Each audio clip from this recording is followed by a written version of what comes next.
Your digital console literally has hundreds of features, but there are only a few that matter on a Sunday morning. We're going to show you exactly which ones and how we set up a digital console on every professional installation that we do.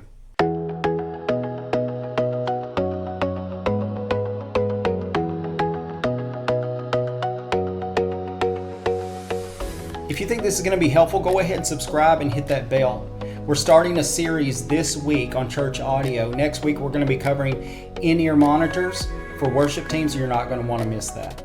So because every digital console is unique, between the Yamaha, Allen & Heath, Behringer, very unique, or Soundcraft, or any of the other ones, we're going to talk first about principles and things that you're going to find on every digital console, though it may be located in a different place.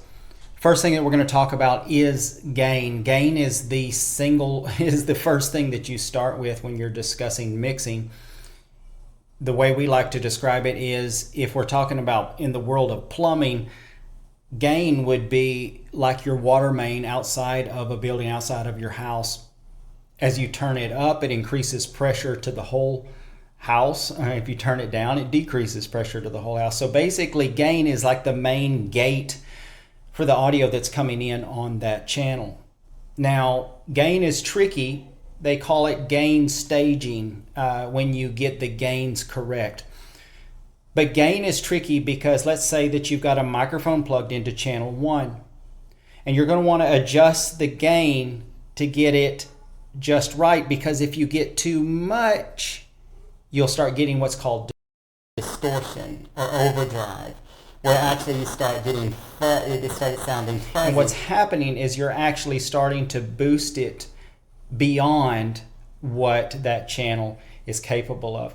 Now, if you don't have enough, then of course you've got your slider all the way up and trying to get enough volume, and it's not quite there. But there's a greater danger. When you don't have enough gain, then you start trying to boost it with the slider, and you end up getting what's called a raised noise floor. So we've all heard like hiss or static in the, just underneath the audio, just lurking there. Well, when you don't have enough gain and you boost with the slider, you actually make that noise floor louder. And so you'll hear more hiss and static in that channel. And so it's important to get that gain just right. And how do you know what just right is? Well, I'll tell you, this is the way that we set up a console, and I think it's pretty much kind of a standard. So on channel 1, I would raise the slider up to what's called unity gain. Unity gain is where it has a little 0 there. It's usually about 3/4 of the way or 2/3 of the way to the top of the slot there, but I'll bring it up to that 0 mark. Next, I'll start to adjust the gain up from 0 until I get the volume the way it needs to be in the house. And when I get that correct, then I'm pretty much at a good place to start building out my monitor mixes and everything else on that channel. And the reason for this is when everything gets wonky, I know that I can bring my sliders up to unity, and my gains, if they haven't been messed with, and nothing's messed with on the other side, like nobody's turned something up on the stage or something like that that's coming into the mixer, then I know that when I bring that slider up to 0, I'm going to be pretty close. And so that's a good way to know how much gain that you want in the house. Now, the next thing that we're going to talk about is really just kind of the next thing down. If you're looking at an analog mixer, you got your gain at the top of the channel strip. The next thing is your EQ. So EQ is a mystery to some, but let's break it down. You've got highs at the top, and on the most basic units, you've got a mid and a low. And so that's called a 3-band EQ. I can turn up highs, and it's basically, if you look at, if you imagine all of the frequencies from the lowest bass frequency to the highest treble frequency, and all of them across a graph, when I turn up the highs, I'm actually turning up a whole chunk of them up here because I've only got 3 points of adjustment, right? So I'm pulling up that whole chunk of highs over here. When I pull up the lows, I'm pulling up this whole chunk, and mids, I'm pulling it up in the middle. And so basically between those three, I'm covering the entire thing. So the cool thing about a digital mixer is that it takes it a step beyond that, and it adds what's called a parametric EQ.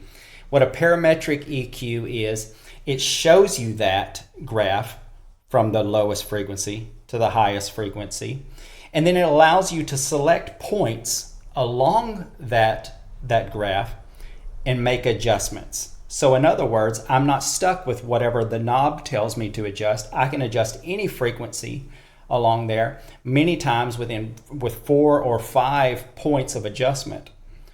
So that really makes it a lot more of a laser operation instead of just a shotgun operation, right?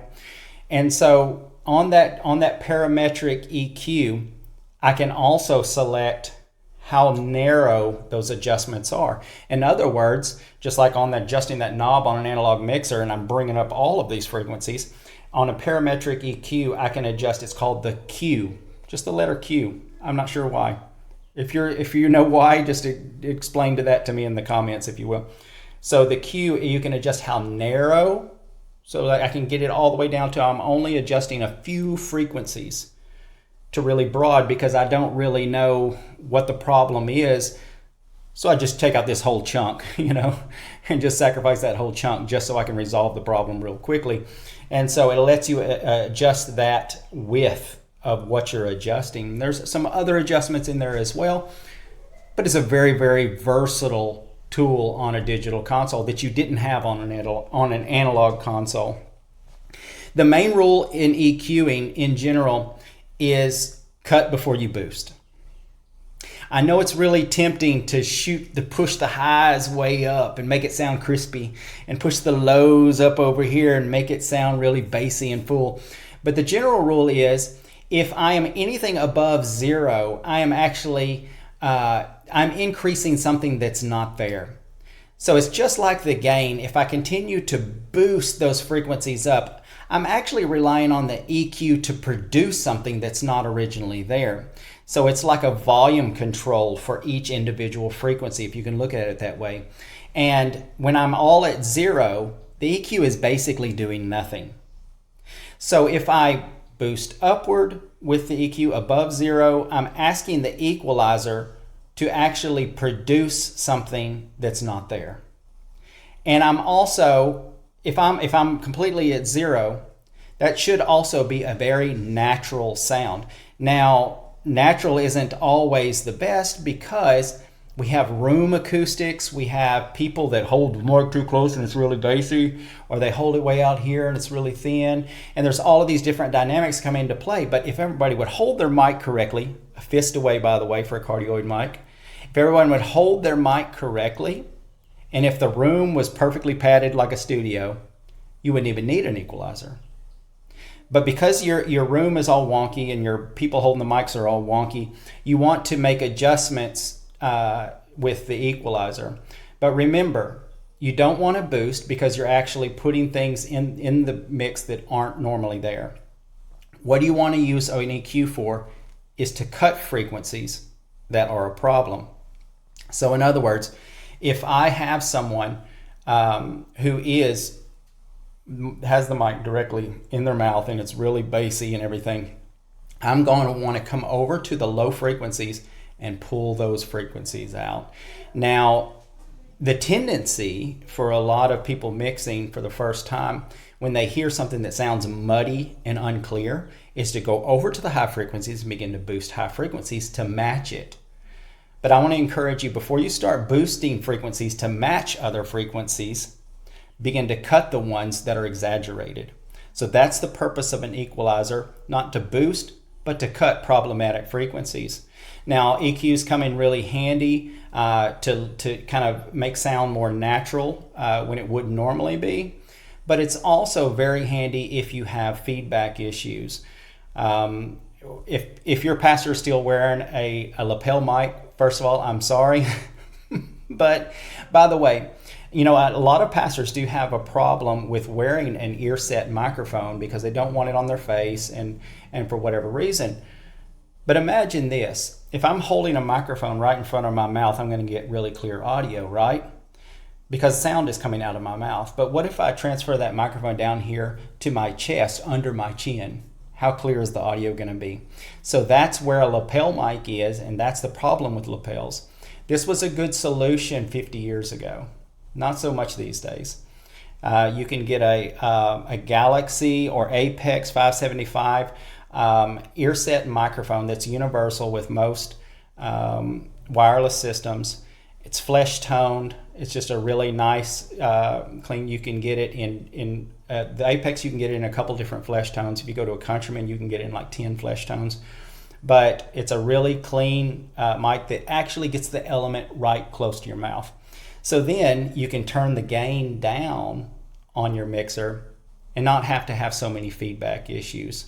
The microphone here, I've got to turn it up so loud to capture everything here, and then I have to EQ because it's not getting the clarity of my voice. It's only getting the boominess of my chest. But with microphones like that, what you end up with are problematic frequencies that will cause feedback issues. And so I have to turn up the gain on a lapel microphone to get good volume from a lapel microphone. So when the pastor steps out from behind the pulpit and steps in front of the speakers, by the way, if you don't know, what causes that microphone to squeal in the speakers, what we call feedback, is when the microphone hears itself in the speaker. You ever take a couple of mirrors and put one in front and one in behind and create like an infinite hall of mirrors? That's what's happening in the audio world. When a microphone hears a speaker, the speaker comes back out the speaker, back into the microphone, back out the speaker, back into the microphone, and you get the idea.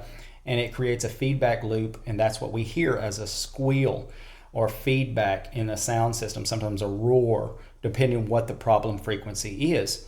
And so in a later video, we're going to tell you how to ring out your sound system, especially those lapel mics, and get them sounding clear, but also getting those problem frequencies out of the way so you don't have to worry about that in the middle of a service, because there's nothing more distracting or for a pastor to get over than just almost blowing everybody's ears with a feedback problem. So that's where the EQ comes in. So I can find that problem frequency, and I can cut that frequency out, and I can narrow it down if I spend enough time to be able to figure out exactly what frequency it is.